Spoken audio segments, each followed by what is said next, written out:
noite, igreja.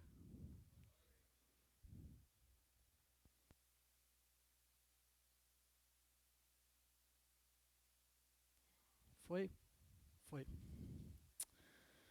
É uma alegria estar aqui com os irmãos mais uma vez, ver a nossa casa cheia, ver que os irmãos estão vindo para adorar e glorificar o nome do Senhor, um louvor abençoado. Eu confesso que até falei para o Marcelo e para o irmão Enéas, estudar esse texto essa semana mexeu muito com a minha alma. E hoje todos os hinos que nós cantamos falava sobre alma, pelo menos 3 deles. E Deus tem testificado sobre essa palavra. Eu gostaria de conversar um pouco com os irmãos sobre esse texto, Mateus capítulo 16, do verso 24 ao 28.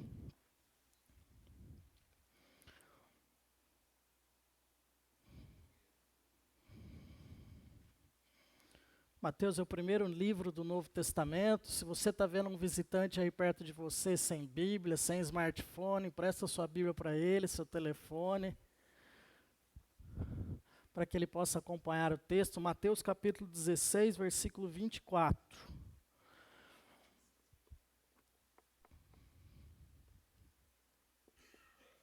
Vamos orar antes de ler, irmãos? Pai, queremos te agradecer pela oportunidade de estarmos aqui. Quero te agradecer porque o Senhor testificou no meu coração a mensagem dessa noite. O Senhor tem trazido frases e tem falado ao meu coração nesse momento.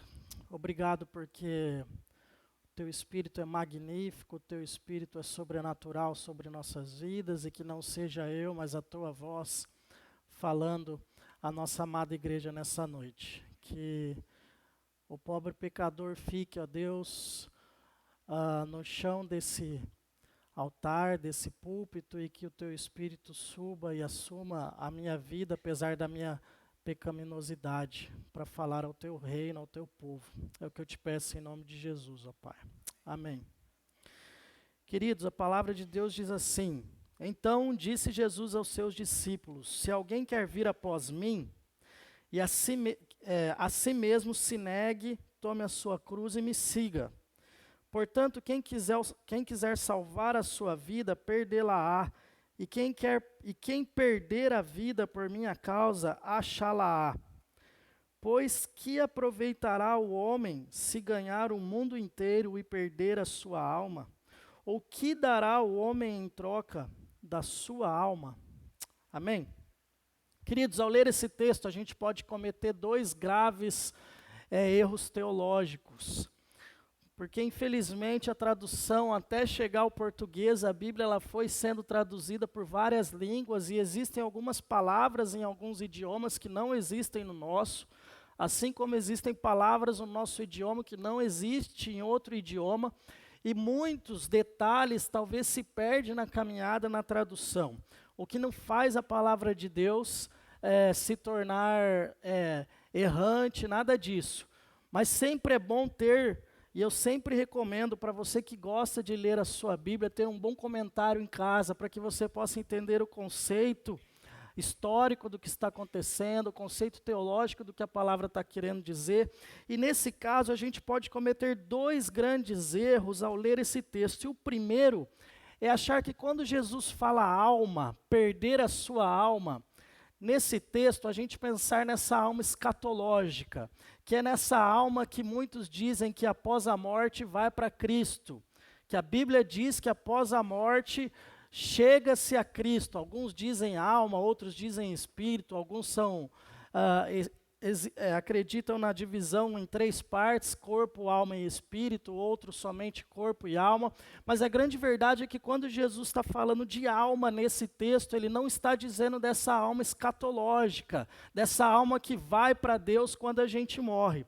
E o segundo erro, como consequência desse, é a gente achar que Jesus está falando sobre os perdidos, dessas pessoas que perderam a sua alma, que estão distante de Deus e longe da salvação, ou seja, pessoas que estão vivendo no mundo.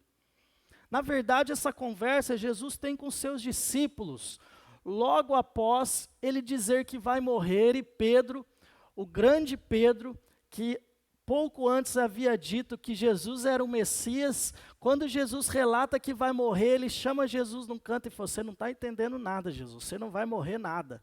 Deixa comigo que nós vamos resolver, deixa que essa bronca é minha.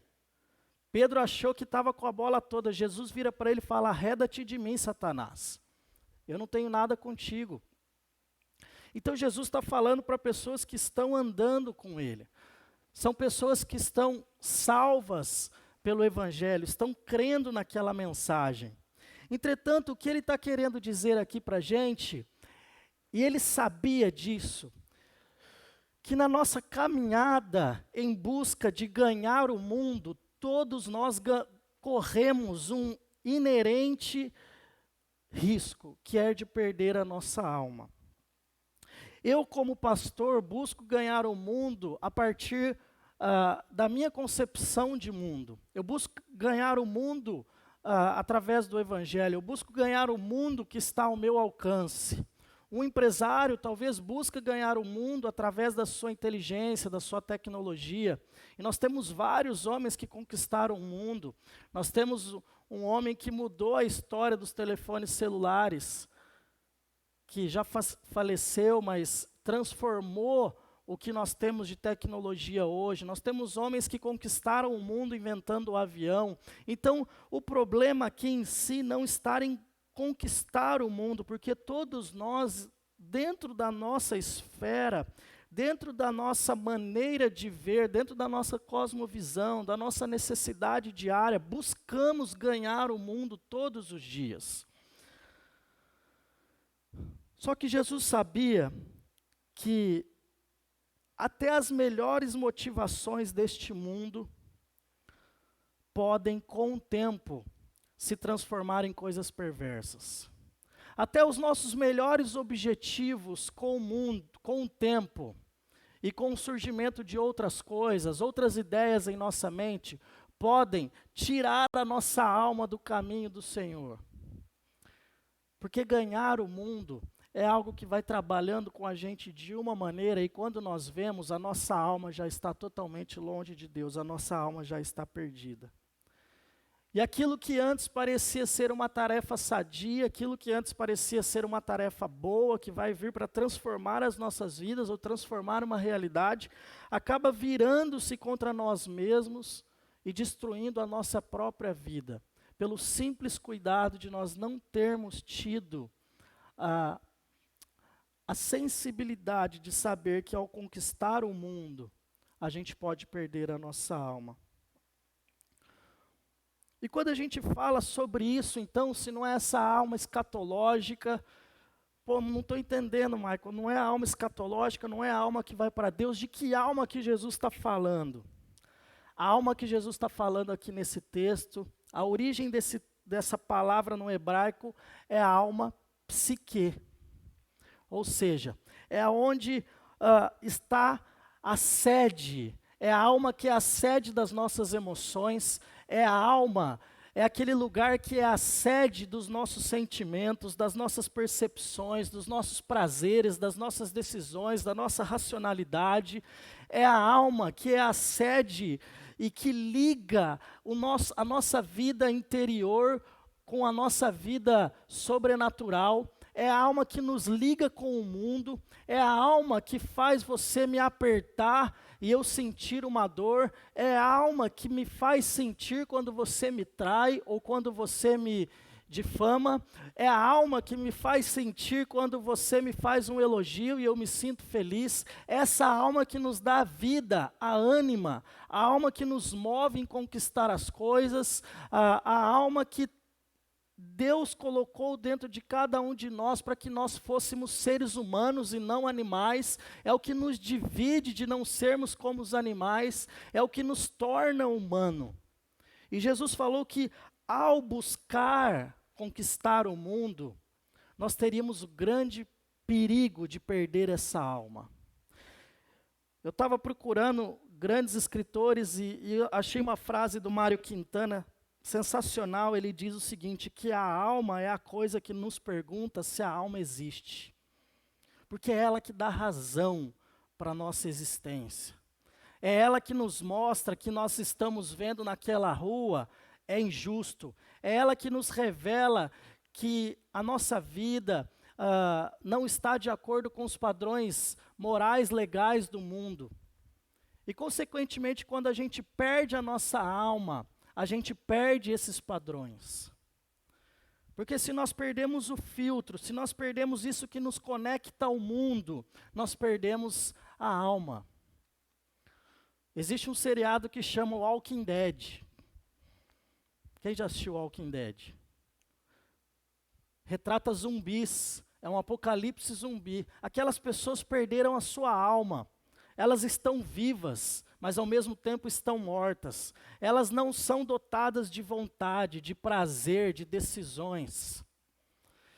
E a Bíblia fala que quem perde a sua alma, Jesus está dizendo aqui que quem perde a sua alma segue esse mesmo caminho, torna-se um morto-vivo, torna-se um ser que não é mais capaz de desenvolver determinadas coisas no seu dia a dia, porque é a alma que faz isso com a gente. E Jesus fala também sobre mundo. Mas que mundo que nós estamos falando aqui? Quando a Bíblia fala mundo, nós temos no texto grego 3 possibilidades de pensar em mundo. A primeira é como criação. A Bíblia fala que Deus criou a terra, criou o mundo e tudo que nele há.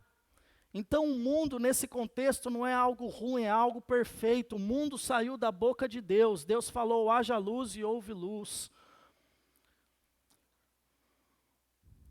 A segunda questão que às vezes a Bíblia usa a palavra mundo é Deus amou o mundo, ou seja, Deus amou a humanidade. Deus nos amou de tal forma que enviou seu Filho para morrer em nosso lugar. Só que nesse texto, Jesus está falando mundo, e não é nenhuma dessas duas concepções. Jesus está falando do mundo, aquele sedutor, aquele perigoso, aquele mundo que funciona como um sistema. Aquele mundo que tem como algumas leis que, se a ciência e a razão não te explicam, é conto de carochinha. Se a ciência não pode explicar Deus, logo ele não existe, porque Deus não é empírico, ele não pode ser provado, ele não pode ser experimentado fisicamente. Nesse mundo que Jesus está falando, que nós tentamos conquistar, esse mundo é o mundo onde os fins justificam os meios, onde não importa o que você tem que fazer para chegar lá, desde que você chegue. Esse mundo é o mundo onde qualquer coisa que trabalhe contra você ou contra mim deve ser descartado e destruído dessa terra. Afinal de contas, se não é por mim, é contra mim. Antes ele do que eu. Esse mundo, ele diz que o sacrifício é coisa de gente idiota. Para que sacrifício? Nós não temos que sacrificar com nada. Como diz a bela, entre aspas, poesia, deixa a vida me levar e vida leva eu, e a gente vai vivendo assim. Para que sacrifícios? Esse mundo, você é o centro de todas as coisas, e o que não orbita à sua volta, que se exploda. E a pergunta é, grandes homens de Deus perderam a sua alma em determinados momentos da vida. Jesus já sabia disso e é por isso que ele fala isso. Davi, ele conquistou o mais alto lugar que um cidadão judeu poderia conquistar. Ele se tornou o rei de todo Israel. Em determinado momento ele perdeu a alma dele, quando ele simplesmente pegou a mulher de um de seus soldados, teve relações com ela e depois mandou assassinar esse soldado. Ele só foi reencontrar a sua alma quando o profeta Natã foi enviado por Deus e falou, Davi, e contou toda aquela história e disse, você é esse homem. Sansão perdeu a sua alma quando se tornou o homem mais valente de todos e achou que poderia estar à mercê de uma mulher filisteia. E ao perder a sua alma, perdeu também a sua força. Aquilo que Deus havia dado para ele. Quando a gente perde a nossa alma, a gente perde a característica que nos move. Davi perdeu a sua liderança por um determinado momento. Sansão perdeu a sua força por um determinado momento. Jonas perdeu a alma quando decidiu desafiar a Deus e falou: eu não vou para Nínive. Eu não vou pregar para aquele povo, porque aquele povo merece morrer. Eu não tenho parte com esse povo. Para mim, esse povo que se exploda. Eu não quero saber dele, Senhor. E ele passou por toda aquela situação, foi para a barriga do peixe, para que depois ele pudesse voltar e aí sim ir pregar a Nínive. E a Bíblia diz ainda que ele pregou a Nínive reclamando, porque naquele momento ele perdeu a alma dele. Irmãos, não é difícil ver pessoas perdendo a sua alma todos os dias. Não é difícil ver pais que saem para trabalhar e que não são capazes de mais depositar o seu amor à sua família, porque o objetivo dele está em conquistar o mundo, em conquistar a questão financeira, em conquistar um status melhor, em conquistar um conforto. Como disse Jesus, e como eu digo, o problema não é para Jesus a nossa busca por conquistar o mundo, mas é o risco que isso está implícito. 90% dos casos de adolescentes e jovens que eu recebo na minha sala hoje, com problemas de ordem emocional, sexual, e seja ele qualquer que for, a primeira investigação que eu faço é como vai a sua família. 90% dos jovens que passam por esse tipo de dificuldade têm algum problema sério dentro da sua casa. Isso é uma justificativa? Não, isso é uma constatação. Pais que perderam a alma, pais que em algum momento perderam o rumo, perderam o caminho, hoje refletem em seus filhos. E existe uma busca agora para tentar consertar algo que Cristo pode consertar, mas o trabalho é muito maior. Simplesmente porque em alguns momentos nós esquecemos que a mensagem do Evangelho não é de conquistar o mundo. Que a mensagem do Evangelho não é simplesmente de fazer aquilo que está a nosso bel prazer. Mas que a mensagem do Evangelho, de acordo com Jesus, aqui é tomar a nossa cruz e seguir a Ele todos os dias da nossa vida. A grande pergunta que não para é: como é que eu posso saber se eu perdi minha alma? Quais são as características que denotam biblicamente de que a minha alma está se desligando de Deus, que a minha alma está atônita, perdida, desesperada? E o primeiro sentido que eu encontro nesse texto é o egoísmo. No versículo 22, como eu falei, Pedro teve a brilhante ideia de chamar Jesus à parte. E a Bíblia fala que, Pedro começou a reprovar Jesus, dizendo: tem compaixão de ti, Senhor. Isso de modo algum acontecerá. Isso é egoísmo. O que Pedro estava dizendo para Jesus é: olha para a sua vida, você não precisa disso, você é muito mais importante do que a sua morte. Jesus havia vindo aqui só para isso, para nos resgatar através da morte. Pedro está dizendo para ele: deixa disso, rapaz, você não precisa disso. E o egoísmo faz isso com as pessoas. A perda da alma reflete na maneira com que a pessoa vê o mundo. Uma pessoa sem alma, ela já não liga mais para perdão. Uma pessoa sem alma já não liga mais para relacionamentos. Uma pessoa sem alma já não liga mais para pessoas e para a comunidade, no sentido de que as pessoas são mais importantes do que as coisas. Então, se as coisas estão se tornando na sua vida algo mais importante que as pessoas, possivelmente você está no caminho de perder a sua alma. Porque o nosso objetivo aqui, como falou Jesus, é: quem quiser salvar-se, deverá perder a sua vida, mas quem achá-la, terá perdido. E o egoísmo hoje é um dos maiores traços da nossa sociedade.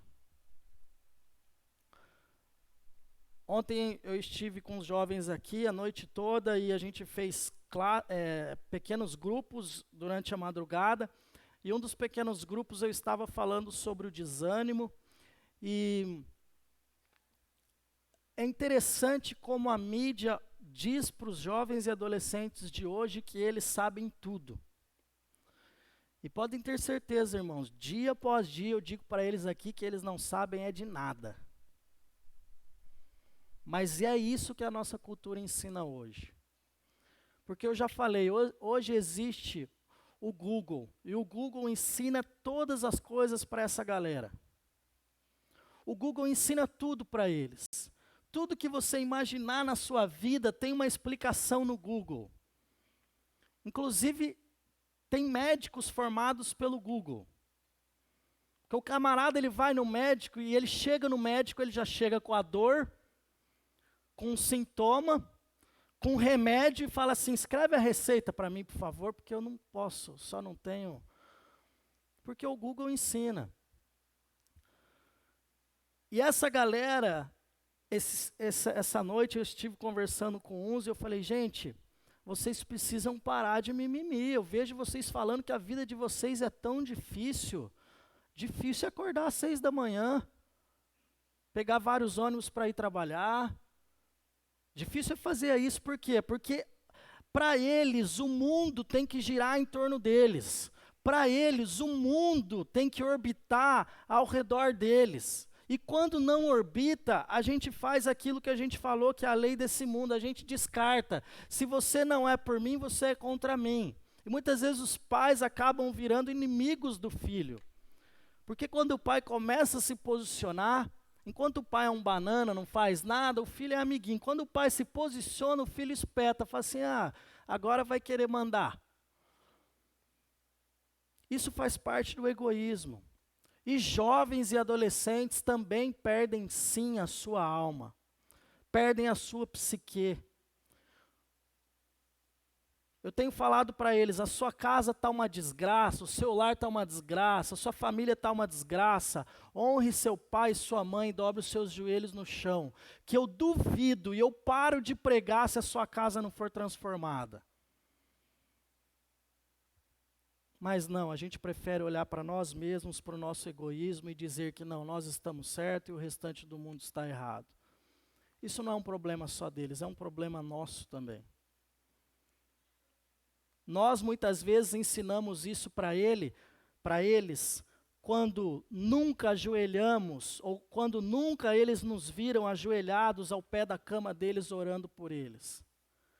Quando nunca oramos durante a refeição e ensinamos para ele que aquele alimento é algo que Deus nos deu, que não foi o pai que é bom, não foi a mãe que tem um bom trabalho que foi lá e conseguiu comprar. Talvez é culpa porque a gente não para falar sobre temas bíblicos dentro de nossas casas. E o reflexo é uma juventude vazia, sem conhecimento bíblico, perdida e pais mais perdidos ainda.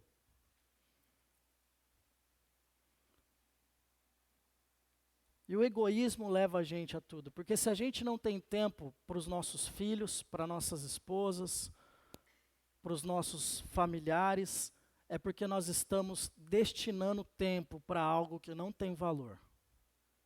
Seja ele qual for. Jamais um trabalho pode ser mais importante que a sua família. Mas a busca pelo mundo nos diz que sim. Aliás, de que adianta eu ter família e ser pobre? Não vai ter graça. Mas a busca por ter um grande patrimônio poderá fazer com que você perca a sua família, como a gente tem visto muito. A segunda coisa e consequência que eu vejo que acontece quando nós perdemos a nossa alma é a falta de amor próprio e pelos outros.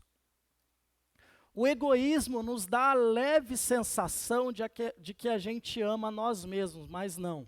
Ele é só uma fuga e um desespero por tentar construir e trazer um prazer para as nossas vidas que sustente um vazio que está dentro dos nossos corações que a gente não consegue encontrar. E é por isso que você vê pessoas se destruindo nas drogas, pessoas se destruindo numa vida sexual totalmente devassa, pessoas se destruindo no mundo da criminalidade.